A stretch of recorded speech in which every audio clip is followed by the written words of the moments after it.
ఉమ్మడి పాలమూరు జిల్లాలో కాంగ్రెస్ పార్టీ వచ్చే స్థానిక సంస్థల గెలిపే ధ్యేయంగా అడుగులు వేస్తోంది. అందుకు ఇతర పార్టీల నేతలపై ఫోకస్ పెట్టింది. ఇటీవల జరిగిన అసెంబ్లీ ఎన్నికల్లో ఉమ్మడి జిల్లాలోని 14 అసెంబ్లీ స్థానాల్లో 12 స్థానాలకు కాంగ్రెస్ పార్టీ కైవసం చేసుకోగా గద్వాల జిల్లాలోని అలంపూర్, గద్వాల 2 స్థానాల్లో బీఆర్ఎస్ అభ్యర్థులు విజయం సాధించారు.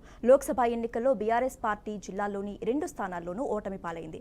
2018 ఎన్నికల్లో జిల్లాలో 13 స్థానాలను గెలుచుకున్న బీఆర్ఎస్ ఆనాడు ఒక స్థానంలో గెలిచిన కొల్లాపూర్ ఎమ్మెల్యే సైతం బీఆర్ఎస్లో చేరుకుని జిల్లాలో తమకు ఎదురులేదని చాటి చెప్పింది. కానీ అసెంబ్లీ ఎన్నికల తర్వాత ఆ పార్టీ పరిస్థితి దయనీయంగా మారింది.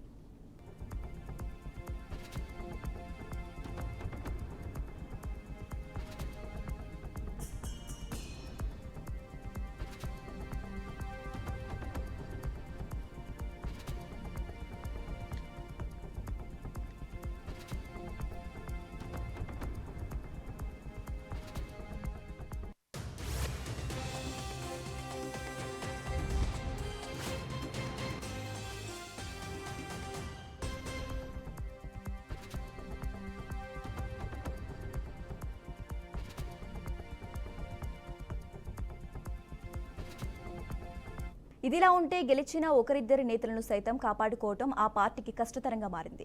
4 రోజుల క్రితం బీఆర్ఎస్ గద్వాల ఎమ్మెల్యే బండ్ల కృష్ణమోహన్ రెడ్డి కాంగ్రెస్ తీర్థం పుచ్చుకున్నారు. ఆయన రాకను స్థానిక కాంగ్రెస్ నాయకులు వ్యతిరేకించినప్పటికీ సీఎం రేవంత్ రెడ్డి వారిద్దరిని బుజ్జగించి కృష్ణమోహన్ రెడ్డిని పార్టీలో చేర్చుకున్నారు. మరోవైపు ఎమ్మెల్యే కోటాలో ఎమ్మెల్సీగా గెలిచిన చల్లా వెంకట్రామరెడ్డి సీఎం రేవంత్ రెడ్డితో భేటీ కావడం ప్రాధాన్యత సంతరించుకుంది. ఆయన కూడా హస్తంగూటికి చేరటం దాదాపు ఖరారైనట్టేనని ప్రచారం సాగుతోంది.